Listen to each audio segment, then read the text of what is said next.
Hello everyone. Recently, Mama Bear to Minnie, another YouTube channel on here, she is a mom to 15, she shared a challenge for large families called Love My Large Family 2025. And it's mostly moms joining in, but Mom and I thought it'd be interesting if I also joined in to show it from the perspective of the second oldest in a family of 10 children, because it's a little bit different. So I know I have more than 5 things. It's supposed to be 5 things. I think I have like 7, but some of them kind of mesh into each other, but I thought I would share this with you today. So the first one is actually something I recently noticed when I started traveling more on my own. Like right now, I've been away for about a month on my own. And in the last year, I've gone away a couple times with my sister and I, and gone visiting different people for a couple weeks at a time. And I haven't said what it was yet, but being able to cook whatever I want because someone will always eat it.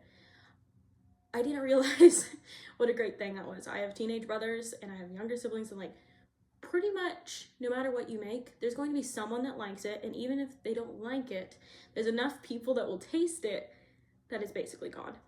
And I really enjoy that because there's been a few times I thought about making something while I'm visiting my Grammy or other people, but I don't know if it'll be eaten.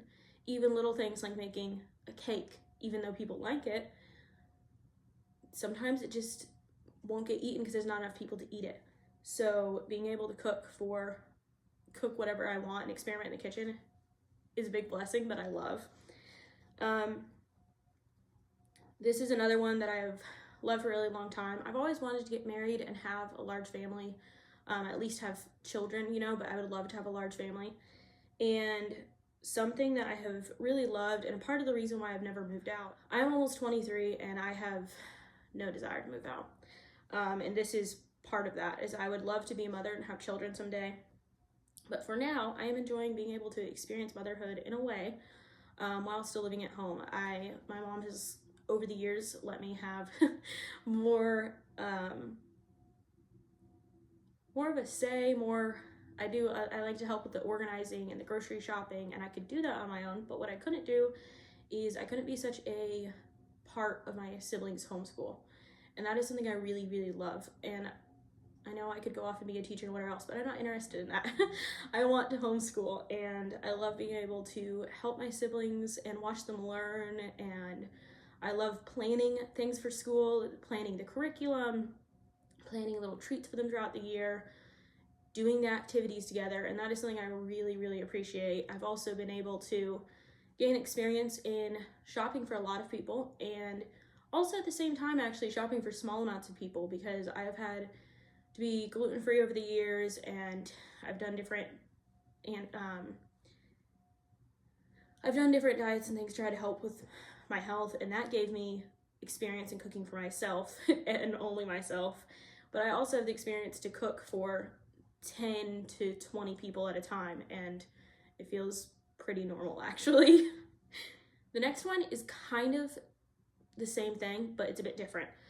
Being prepared for motherhood and homemaking. I've been able to learn what works for me, for our family, and it's something that's ever changing, but learning what works well for our house, what kind of cleaning products I like to use, what kind of foods I like to cook, different organizational things.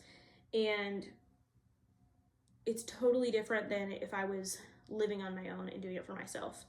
I have been able to be there for the birth of some of my siblings and my nephew, and been with my mom and my sister as they've been pregnant and breastfeeding, and I've learned a lot being around them and other mothers of large families, and gained a lot of knowledge over the years through that. And so I feel a lot more prepared to have children someday myself and to run at home my own efficiently. I love reading vintage housekeeping books and vintage magazines and stuff about it, and applying it to my own home, and even things like having a bulk pantry. I enjoy that so much. Canning, like I recently shared some canning videos and showed canning a lot of soups and things, and I just really enjoy doing these things on a larger scale. When I was younger and I would read the old books, I always thought that the jobs that sounded the most interesting were being a governess or a housekeeper. And in my own way, I get to do that now. It's not like I'm just cleaning my own apartment. I'm in a larger house just like a housekeeper would be. And I love that so much. It's just so enjoyable to me. I love organizing and I love homemaking, and just all of it about it appeals to me, and I love being able to do that for so many people. The next is always having someone to talk to and be with. Now, there is always something happening at our house.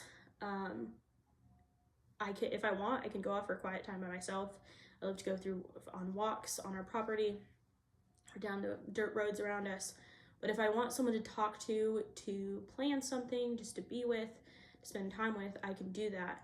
If I have something that I'm trying to plan project-wise, or just different topics that I've been looking into that I want to discuss with someone, there's always someone I can talk to about that. And I'm someone that thinks better when I can say it out loud and talk about it. So I really, really enjoy that. Next is having a large family makes you a problem solver, makes you more capable, more resilient, because you're constantly running into little things that, small or big, are problems that need a solution. And you learn to adapt yourself and to find some way to make it work. Last minute, sometimes with plenty of time, and other times very last minute. And it's made me be able to switch gears better with changes of plans. Next is the distribution of tasks and chores. It's not all on one person. There can be 1 to 3 people sick in our family or more, and there's always someone that can help make sure that meals are getting done on time, that laundry's getting done, whatever it is that needs to be done. And so if you're sick, someone else will fill in. And then also in a positive way too, not just whenever someone is sick or not feeling well. There's a lot of times where people in our family will be crafting and everyone else can just easily join in, and you don't have to get out all the craft stuff yourself. And because sometimes you want to sew, but it feels daunting to get it all out. But then someone else is like, oh, I'll do that with you. Like, yeah, let's get it out. Let's do it. And before you know it, half the family or all the family is sewing or knitting or painting. Like the other day, it started with just one of the 2 kids doing watercolors, and before you knew it, everyone had taken a turn and sat at the table and done some painting. It also inspires creativity in everyone, because when you see other people creating, you just want to join in. And the last one is experience in hosting lots of people. When you have 11, 12 people in your family, anytime you invite anyone over, it's like you're already hosting a party.